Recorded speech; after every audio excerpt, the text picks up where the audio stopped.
Hello વિદ્યાર્થી મિત્રો, તો આપણે ગયા લેક્ચરમાં અભ્યાસ કર્યો હતો ઓક્સિડેશન પ્રક્રિયાઓનો. તો આજે આપણે અભ્યાસ કરીશું રિડક્શન પ્રક્રિયાઓ. તો હવે રિડક્શન પ્રક્રિયાઓ કોને કહેવાય? તો કે જ્યારે પદાર્થમાંથી ઓક્સિજન અથવા તો વિદ્યુત ઋણમય તત્વ દૂર થવાની પ્રક્રિયાને અથવા તો હાઇડ્રોજનના વિદ્યુત ધનમય તત્વના ઉમેરાવાની પ્રક્રિયાને રિડક્શન કહે છે. હવે પ્રશ્ન એવો થાય કે આપણને કઈ રીતે ખબર પડે કે કોઈ પ્રક્રિયા છે તો એની અંદર હાઇડ્રોજન જે છે એનો ઉમેરો થયો છે? તો કે અહીંયા જુઓ કે ઓક્સિજન દૂર થયું છે. હવે જો પહેલી પ્રક્રિયા છે એમાં જે 2HgO સોલિડ છે એને ગરમ કરવામાં આવે છે તો એ 2Hg + O2માં રૂપાંતરણ થયું. તો અહીંયા શું થયું? આમાંથી જે છે ઓક્સિજન દૂર થયો છે. તો આ એક પ્રકારની રિડક્શન પ્રક્રિયા થઈ છે. હવે આ બીજી પ્રક્રિયા કે 2FeCl3 એની પ્રક્રિયા H2 જોડે કરવામાં આવે છે તો 2 મોલ FeCl2 અને 2 HCl મળે છે.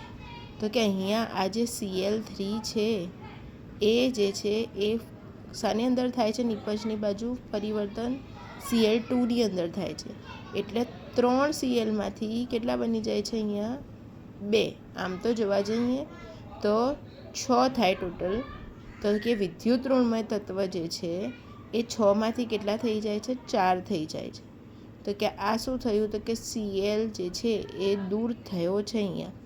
તો કે આ વિદ્યુત ઋણમય તત્વનું જે દૂર થવું છે એને પણ આપણે શું કહી શકીએ? એક રિડક્શન પ્રક્રિયા કહી શકીએ. હવે અહીંયા જે છે CH2 ડબલ બોન્ડ CH2 એટલે ઇથિનની પ્રક્રિયા H2 જોડે કરવામાં આવે તો આપણે શું કરીએ છીએ? તો કે આપણને મળે છે CH3. તો કે ઇથેન મળે છે. ઇથિનમાંથી ઇથેન બન્યો છે. એટલે આ જે ડબલ બોન્ડ હતો એ તૂટીને એક સિંગલ બોન્ડમાં કન્વર્ટ થયો અને અહીંયા જ્યાં 4 હાઇડ્રોજન હતા તો એની જગ્યાએ હાઇડ્રોજન 6 થઈ ગયા છે. તો એનો અર્થ એ થયો કે અહીંયા હાઇડ્રોજનનો ઉમેરો થયો છે. એટલે આ રિડક્શન પ્રક્રિયા છે. હવે વાત કરીએ આ બીજી પ્રક્રિયાની. તો કે અહીંયા જે છે 2HgCl2ની પ્રક્રિયા SnCl2 જોડે એટલે સ્ટેનસ ક્લોરાઇડ જોડે કરવામાં આવે છે. તો અહીંયા મને Hg2Cl2 + SnCl4 એટલે કે સ્ટેનિક ક્લોરાઇડ મળે છે. તો સ્ટેનસ ક્લોરાઇડમાંથી સ્ટેનિક ક્લોરાઇડ મળે છે. તો અહીંયા જે આ Cl2 હતું એ Cl4માં રૂપાંતરિત થાય છે.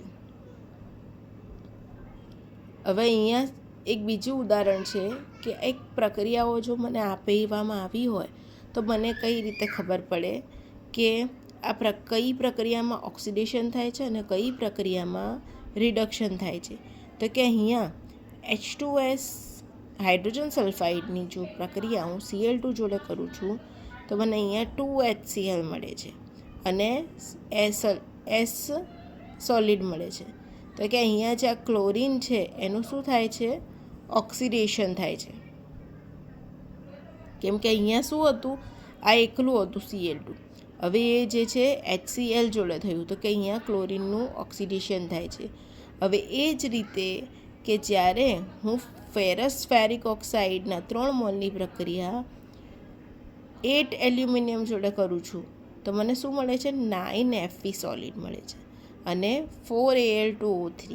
તો હવે મને આની અંદર કઈ રીતે પ્રક્રિયા ખબર પડે કે કોનું રિડક્શન થયું છે અને કોનું ઓક્સિડેશન થયું છે? તો કે અહીંયા જુઓ આ જે Fe3O4 છે તો કે આમાંથી એ પરિવર્તન પામીને ખાલી Feમાં રૂપાંતરણ થયું છે. તો અહીંયા જે ઓક્સિજન છે એ શું થયું? દૂર થઈ ગયું. તો ઓક્સિજનનું દૂર થવું એટલે રિડક્શન થવું. તો કે આ પ્રક્રિયાને હું કહીશ આ Fe3O4ની Feમાં રૂપાંતર થવાની ક્રિયાને હું કહીશ રિડક્શન. હવે એ જ પ્રમાણે 8 એલ્યુમિનિયમ હતા એનું રૂપાંતરણ થઈને 4Al2O3 મળ્યા. એટલે અહીંયા જે છે ઓક્સિજનનો શું થયો છે? નિપજ બાજુ ઉમેરો થયો છે. તો આ પ્રક્રિયા કઈ છે? ઓક્સિડેશન. તો કે આ જે રીતે આ જેવી પ્રક્રિયા થાય છે તો કે જેમાં ઓક્સિડેશન અને રિડક્શન બંને પ્રક્રિયાઓ થતી જોવા મળે છે તો તેને આપણે રેડોક્સ પ્રક્રિયાઓ તરીકે ઓળખીએ છીએ. હવે આ જ રીતે અહીંયા 2 મોલ સોડિયમની પ્રક્રિયા હું H2 જોડે કરીશ તો મને 2NaH મળશે. તો આ પણ એ જ રીતે ઘટના થતી જોવા મળે છે. તો આ જે ઉદાહરણ હતું તે એ કોના હતા? રેડોક્સ પ્રક્રિયાઓના હતા. તો આપણે ક્રમિક રીતે ઓક્સિડેશન પ્રક્રિયાઓ પણ જોઈ અને રિડક્શન પ્રક્રિયાઓ પણ જોઈ, અને જે પ્રક્રિયાઓમાં બંને જોડે થતા હોય એટલે કે ઓક્સિડેશન પણ થાય અને રિડક્શન પણ થાય તો એને રેડોક્સ પ્રક્રિયા તરીકે ઓળખવામાં આવે છે. જો તમને વિડીયો પસંદ આવે તો લાઈક એન્ડ સબસ્ક્રાઈબ કરો.